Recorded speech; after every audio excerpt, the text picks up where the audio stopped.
Newcrest Mining agrees to a $26 billion bid from US-based Newmont, creating the world's largest gold miner. The ATO gives its list of what it's looking for this tax time, and the wealth of the founders of Google soars as the search engine embraces AI. It's Tuesday, the 16th of May, 2023. Welcome to Fear and Greed, Australia's most popular business podcast. I'm Michael Thompson, and good morning, Sean Aylmer. Morning, Michael. Sean, your interview after the show today is with Dr. Kay Patterson AO, who is the Age Discrimination Commissioner for the Australian Human Rights Commission. This is a really interesting chat. She is a great advocate for older Australians. This chat is all about hiring older Australians, what they bring to the workforce, not just experience, but plenty more as well. We talk a bit about age discrimination generally, so discriminating against younger workers as well, and what companies and workplaces need to do to encourage more aged workers. Of course, very, very important that we get more and more people into the workforce, because with an unemployment rate of 3.5% or thereabouts, we need as many people as we can. Yes, indeed. It is a great interview. It's coming up a little bit later on. But the main story this morning, Sean, the board of Newcrest Mining, Australia's largest gold digger, has accepted a $26.2 billion bid from North American giant Newmont 5 weeks after the bid was made. Newmont improved the scrip offer to value Newcrest shares at $29.29 each. That's up from the original implied offer of $27.16 each. Now, it sent Newcrest share price up more than 1% yesterday to $28.64, so there's still a little bit between the bid price, $29.29, and what it's trading at, $28.64, which suggests there's still a few regulatory hurdles to overcome. Mind you, Newcrest share price is about twice what it was trading at last September. Back then, the price of gold was less than $1,700 an ounce. Currently, it's more than $2,000 an ounce. Newmont will extend its lead as the world's biggest miner, and boss Tom Palmer says after the deal, the company will have 10 Tier 1 assets. Now, 2 of those are Newcrest Cadia mine in central west New South Wales and its Papua New Guinea Lihir gold operations. What's a Tier 1 asset? I'm assuming that's just based on the size and the output? It is, but it's a little bit more than that, because in mining nowadays, when they talk about Tier 1 assets, they talk about the future of that asset, obviously, but whether it's green or not, for example. So, its ability to extract output in a more environmentally friendly way, for example. So it's a little bit more than output and gold seams and things like that nowadays. Okay, good. That makes sense. Of course, Michael, there's plenty of history between these two companies. Newmont spun off its Australian assets into a separate company back in 1966. It then listed Newmont Australia in 1987. It acquired Australmin and then eventually merged with BHP Gold back in 1991. That created Newcrest Mining. And another interesting one, the Newmont boss, this is a Denver-based company, the Newmont boss, Tom Palmer, was actually born in Broken Hill in a mining family. There you go. That is fantastic. Yeah, it is cool. Oh, he's one of ours. Yeah, absolutely. Now, Sean, we love a deal frenzy on Fear and Greed, and it doesn't take much for us to declare a deal frenzy, but I'd say this easily qualifies, because this is the biggest deal of the year so far, right? Yes, and a frenzy means there's a bunch of deals. Now, later in the show, there were other deals yesterday. So I think yesterday was the deal frenzy day, particularly since this is the biggest deal of the year. It's the biggest one since Block bought Afterpay for nearly $27 billion. That's the all-time biggest deal in Australia. The other big tie-up last year was BHP's divestment of its oil and gas business, the Woodside Petroleum. That one was worth almost $14 billion, which of course is less than the Newcrest deal.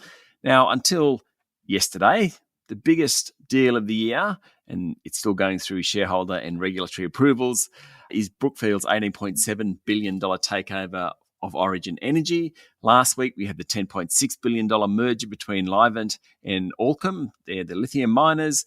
We also had BHP buying Oz Minerals for almost $10 billion a few weeks back. Clearly, deal making is a pretty good business at the moment, Michael. Deal frenzy. Deal frenzy. I can't wait for the rest of the show, Sean. I love a deal frenzy. Local share market yesterday, how did it perform? The S&P ASX 200 finished the day up just a touch, 0.1% to 7,267 points. It was a rough day for the financials, while the real estate stocks did best. Both ANZ and Macquarie went ex-dividend yesterday, which, of course, Michael, you listen to me all the time, so you know this already. But it basically means if you bought shares in those companies yesterday, you won't have received the upcoming dividend. I love the skepticism in your voice. It's just like, you're a bit of a cynic, aren't you, Sean? You're just like, you don't really listen. I do listen. And you know what? Next time companies go ex-dividend, I want you to ask me to give the definition. Deal. That's good. I'm going to find a company that's going ex-dividend so I can ask you. And just spring it on me. That's right. Please do. I look forward to that. When those companies do go ex-dividend, their share prices fall, of course, because you're not going to get that dividend. So ANZ was down 4% yesterday. Macquarie was down 2.1%. Otherwise, the banks were mostly lower. The big iron ore miners did well. Worse than the day was the Elders. Definitely worth a mention. This one, its share price fell 13% after it released its half-year results for the 6 months to the end of March. Revenue was up 9%, but pre-tax earnings fell 38%. Basically, the bottom line was hit by weaker crop input prices. So sales of stuff like fertilizer was lower. Poor weather, that didn't help. And there was also lower livestock prices. Boss Mark Allison also attributed the slide in the share price to poor sentiment more generally around agricultural stocks. All right. What happened on international markets? Well, oil prices are down again. That's 4 sessions in a row. Gold is up a bit and the Aussie dollar is trading around 66.8 US cents. But Michael, yesterday we had a chat about coffee beans, Robusta coffee beans, the cheap ones. Mm-hmm. And we discussed how it was kind of interesting sometimes to look at different commodities in their prices. And then I was having a look today, lumber prices. Don't you love lumber prices, planks of wood? That sort of stuff? I think I do. Please tell me why I'm so fascinated by this. Because the price of lumber has fallen to its lowest level since May 2020. There you go. As they're falling, you can hear someone going, timber. When a tree falls in a forest. Now, why are prices down? Well, basically, it's a reaction to expectations of a recession in the US economy and subsequent slowdown in construction. Lumber is trading at $350 per 1,000 feet. Is that not a great metric? Yes, it is actually. Lumber is fascinating. And I would have thought that surely this means kind of good news for people like you doing home renovations, Sean. Yeah, no, I picked the peak of lumber prices. Thanks very much. Of course you do. You have this gift, don't you, for just Yes. if there is a peak, if there is a fuel price peak, that's the time then you'll go for a road trip. If there's a lumber price peak, that's the time you'll start on your home renovations. Kind of even, I suppose you would develop a coffee addiction right when coffee prices are peaking as well. That's right. 2 years ago, lumber prices were 5 times what they are today. 2 years ago is when we decided to renovate. Literally. Now, to be honest, we didn't sign our contract for a little while after that. But we may not have got the peak, but we certainly got it when the lumber prices were up there. This is the best illustration of why this is not an investment podcast. Because if anyone was looking to you for advice on trying to time the market, Not good. Not good. Anyway, just to wrap this up, you would think it'd be tough times for lumberjacks with prices about 20% of what they were 2 years ago. In actual fact, prices now are normal. They're kind of back to pre-COVID levels. So don't feel sorry for all those timber companies out there. Feel sorry for people like me that signed up 12 months ago or 18 months ago when lumber was 5 times as high. Oh, well done. Well played, Sean. We'll be back in a moment with the rest of the day's business news.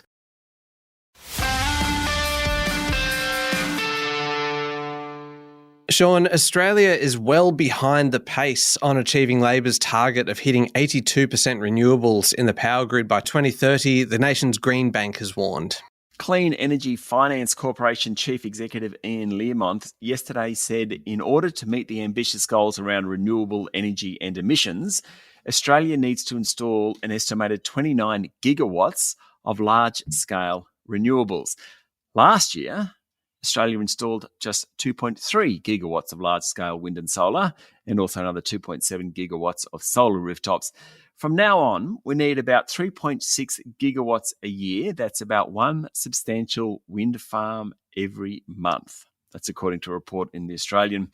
Just on the same topic, Michael, Federal Energy Minister Chris Bowen yesterday said nuclear power is not an option for Australia. given social licence issues and high costs compared to solar and wind.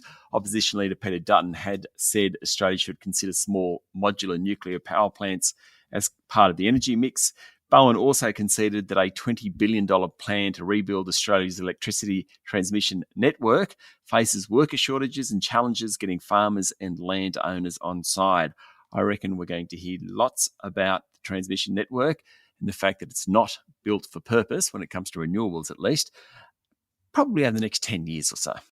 All right. Now, Sean, we're heading into tax time, of course, and the ATO has warned it will be taking a close look at rental property investors after finding the majority of them are filing incorrect tax returns. Or, as the ATO likes to put it, common mistakes in tax returns. I like that. Yes, the mistakes is definitely kind of inverted commas, isn't it? That's right. The tax office said 9 in 10 income tax returns are actually wrong amid that cohort. It might be rental income being left out or mistakes being made with property-related deductions like overclaiming expenses was the example the tax office used. It also seems that people are taking out a loan for their investment property and then using some of it to jet off to Bali for a holiday, for example. And what the tax office is saying is that you claim an interest reduction on that loan, but if you've taken out a loan for $500,000 and you spent $50,000 on a holiday and $450,000 on a house, you only get the tax deduction on the interest payments on the $450,000, not the $50,000. There you go.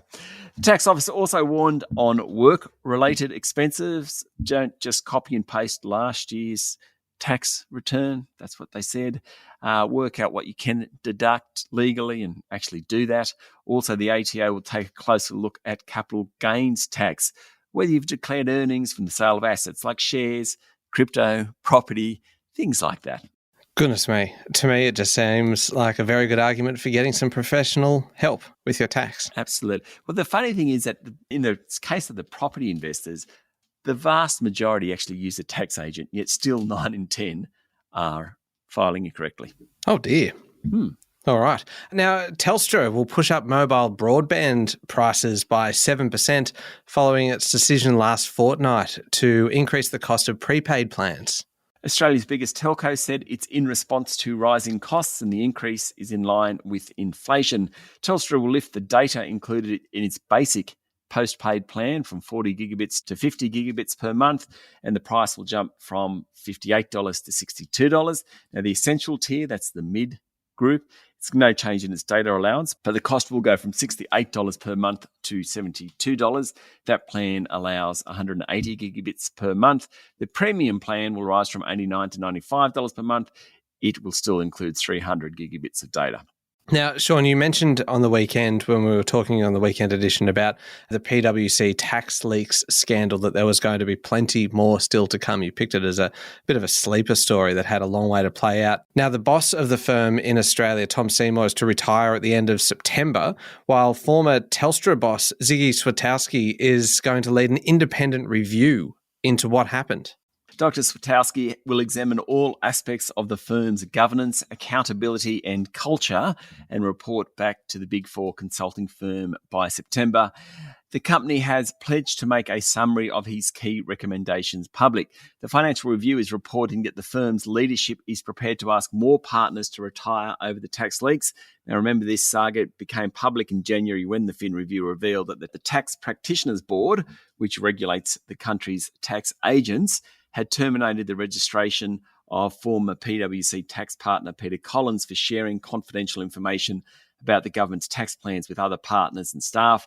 Emails published in the Senate earlier this month showed that PwC charged $2.5 million in fees to advise 14 clients how to sidestep new tax avoidance laws back in 2016, and they were relying on the confidential Treasury information that had been leaked. Last week, Mr. Seymour and 2 other leaders stepped down from their respective leadership roles at the firm.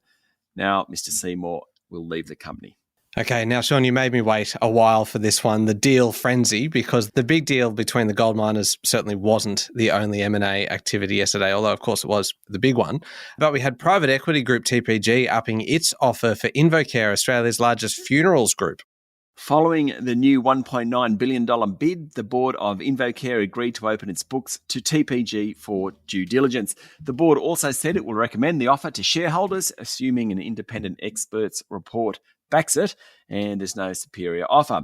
Given TPG owns 19.98% of the stock, Michael, it's likely the deal will be done. The share price of InvoCare, which owns brands White Lady Funerals, Simplicity Funerals, among others, jumped 12% yesterday. And another one, Aristocrat Leisure will buy a NASDAQ-listed gaming software company for $1.5 billion. The purchase of Neo Games will give Aristocrat a foothold in the fast-growing US online gaming market. Neo Games runs technology services, a business aggregator, and a sportsbook solution. It's got about 1,100 staff, operates across more than 50 regulated markets. Aristocrat Chief Executive Trevor Croker said the deal would accelerate Aristocrat's growth in the real money gambling sector in the US. That's worth about $81 billion US. It's a part of the gaming industry that involves online casinos, lotteries, and sports betting. The group's share price closed up 2% yesterday. And just quickly before we leave the gaming sector, Michael, PointsBet has agreed to sell its US operations to global sports giant Fanatics, Fanatics, Fanatics, great name, for $225 million. Sportsbet's share price tumbled 21% on the news. Basically, the group's conceded it can't compete in the US any longer. Oh, okay. Sean, one last one before we move to international news. In Victoria, the Liberal opposition says it's open to supporting a package of tax reforms to drop $10 billion in upfront stamp duty. Now, I don't know if it's a sleeper story, but stamp duty, I reckon this year, by the end of this year, all sorts of changes around stamp duty, I think.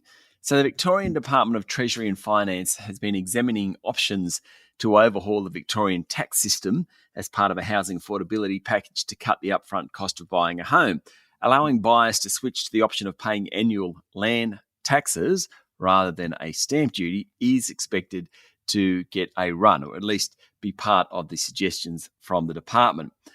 The system is operating in New South Wales, though actually Chris Minns' new government, the Labor government, wants to change it somewhat so that only first home buyers purchasing houses up to $800,000 will receive the option of opting into land tax. Victoria is looking at it. Other states will probably do so. It would certainly help first home buyers, and in fact anyone getting into housing, not have to save as much for upfront fees. So we'll see how that goes. We will keep an eye on that one. Maybe a sleeper story, as you say, Sean. Maybe. International news time. There were two significant elections over the weekend, one for the president of Turkey and the other for the Prime Minister of Thailand.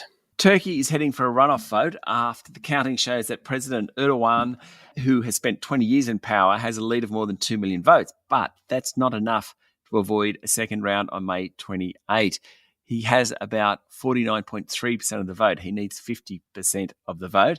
If he doesn't get that, and that's unlikely, it pits him one-on-one against his main rival, who has the backing of the nation's broadest ever grouping of opposition parties. That makes it very, very interesting. In Thailand, pro-democracy parties have notched a strong victory, setting up the biggest challenge to the royalist-backed establishment since the military seized power in a coup nearly 10 years ago. 99% of the votes counted. The Move Forward Party, which advocates changing laws that restricts criticism of Thailand's powerful monarchy, lead both in total seats and popular votes. However, whether the party provides a prime minister depends very much on the vote of the military. The military gets to appoint 250 senators who have a vote, and that may scuttle the effort of Move Forward to provide the prime minister. All right, last one. We mentioned this one at the top of the show, Sean. The wealth of the two co-founders of Google, Larry Page and Sergey Brin, jumped about $9 billion each over the weekend. It's not a bad weekend. After Google said it will start experimenting with a more conversational search engine. I must say, in the world of Elon Musk and Donald Trump, I'd almost forgotten about Mrs. Page and Brin. We just don't hear about them anymore, do we? As far as billionaires go, they're fairly kind of low-key. They are. I mean, Larry's worth, $107 billion. Sergey's worth about $102 billion, according to Bloomberg's Billionaires Index. But really, what do they tweet? Nothing as interesting as Elon. Nowhere near the drama with those two. Nah. Anyway, last week Google said it wants to make its AI-powered chatbot available more broadly. That sent its share price up nearly 10%. Now, Google's pushing into the artificial intelligence space more gradually than others, such as Microsoft's Bing. It sort of insulates the group from some ethical concerns, and shareholders like that. Now, Page and Brin, who are helping with the AI push and more involved with the company than in recent years, have now become the 8th and 9th richest people in the world. Maybe we should talk about Larry and Sergey a little more. I suspect we might. And actually, it's worth mentioning as well, Sean, that if you're interested in hearing more about kind of AI and the impact on investing, it's worth having a listen to yesterday's interview with Chris Breike from StockSpot, because it was a really good chat about all of that space. And Chris is a fantastic kind of communicator about the world of investing. But today's interview is a good one as well. Kay Patterson, AO, the Age Discrimination Commissioner for the Australian Human Rights Commission. And a former politician, a lovely person, and very relaxed about life. You've got to give that to Kay. She is a great advocate for older workers, and that's what we're talking about and what they can add to the workforce. It's coming up next in the Fear and Greed playlist on your podcast platform or at fearandgreed.com.au. Thank you, Sean.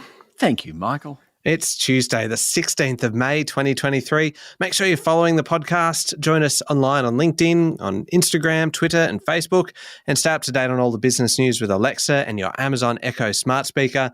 Simply say, Alexa, play the Fear and Greed podcast. To catch the latest episode, you can grab yours now at amazon.com.au.